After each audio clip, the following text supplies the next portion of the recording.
Avant qu'on commence, si vous voulez enfin comprendre ce qui déclenche vraiment le désir chez une femme et éviter les erreurs que font 90% des hommes, abonnez-vous dès maintenant et activez la cloche. Vous allez découvrir des clés psychologiques qui peuvent littéralement changer votre vie amoureuse. Imaginez la scène. Vous rencontrez une femme avec qui tout semble coller. La discussion est fluide, elle rit à vos blagues, vous sentez une vraie connexion. Pourtant, dès qu'il s'agit d'attirance physique, quelque chose cloche. Elle vous traite comme un ami, ne montre aucun intérêt charnel et ne vous perçoit pas vraiment comme un partenaire potentiel sur ce plan-là.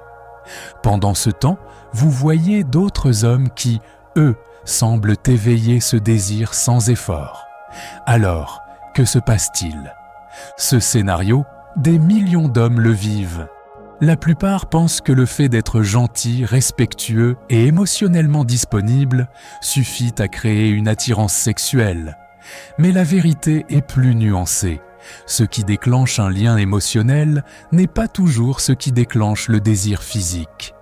Les comportements qui donnent un sentiment de sécurité sont souvent à l'opposé de ceux qui créent l'excitation sexuelle. En clair, pour qu'une femme ressente une envie physique, il faut deux éléments, la sécurité et l'excitation. La sécurité vient de la fiabilité, de la constance, de l'honnêteté. L'excitation naît de l'imprévu, du défi, de l'intensité émotionnelle. Beaucoup d'hommes choisissent un seul de ces aspects et s'étonnent de ne pas obtenir une connexion complète. Le secret, c'est de savoir quand et comment doser les deux. Une femme peut se sentir très proche de vous sur le plan émotionnel, tout en ne ressentant aucun désir physique. Et à l'inverse, elle peut avoir une forte attirance pour un homme qu'elle connaît à peine. Comprendre cette dissociation est essentiel. La société a souvent tendance à confondre affirmation de soi avec agressivité, confiance avec arrogance et désir avec comportement déplacé. Résultat, beaucoup d'hommes deviennent très corrects, mais perdent toute charge sexuelle. Ce qui attire vraiment, une confiance naturelle, une présence physique assumée, une capacité à exprimer son intérêt sans honte. Être sûr de soi sexuellement ne veut pas dire être envahissant. C'est être à l'aise avec ses envies, savoir les exprimer et accepter la réponse, qu'elle soit positive ou non, avec dignité. Les hommes qui plaisent le plus ne cherchent pas désespérément l'approbation d'une femme. Ils savent qu'ils peuvent être heureux avec ou sans elle. Cette absence de besoin urgent crée naturellement de l'attraction.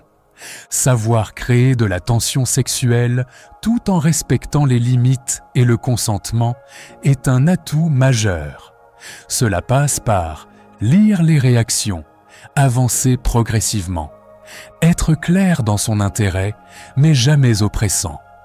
Le contact doit évoluer étape par étape, un geste léger, un contact bref, un rapprochement subtil. Chaque étape doit être validée par des signaux positifs avant d'aller plus loin.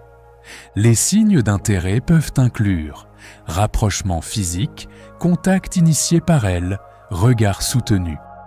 Avant même de parler, votre posture, votre manière de vous tenir et de vous déplacer envoient un message. Un regard franc, une posture ouverte, une voix posée et assurée peuvent éveiller une réponse instinctive. Pour beaucoup de femmes, le désir passe d'abord par l'esprit. Les conversations qui suscitent curiosité, imagination ou émotion forte peuvent avoir plus d'impact qu'un simple geste physique. L'ennemi numéro 1 de l'attirance, c'est la routine totale. Variez vos comportements, parfois légers et drôles, parfois intenses et sérieux. Gardez une part de mystère. Être constamment disponible tue l'intérêt. Montrez que vous avez une vie remplie, des objectifs et que votre temps a de la valeur. Même dans une relation longue, l'attirance demande un entretien. Continuez à évoluer, à surprendre, à nourrir la relation de moments intenses. L'attirance sexuelle ne repose pas sur des techniques superficielles, mais sur un mélange de confiance authentique, de présence masculine assumée et de respect profond. Ce n'est pas jouer un rôle, c'est devenir réellement la meilleure version de soi-même, tout en comprenant les mécanismes du désir féminin. Si ce que vous venez d'entendre a changé votre façon de voir les choses, laissez un pouce bleu et partagez cette vidéo à un ami qui en a besoin. Et surtout, abonnez-vous pour ne rien rater des prochaines vidéos où on va encore plus loin dans la compréhension de la psychologie féminine. Rappelez-vous, l'attirance, ce n'est pas jouer un rôle, c'est devenir la meilleure version de vous-même.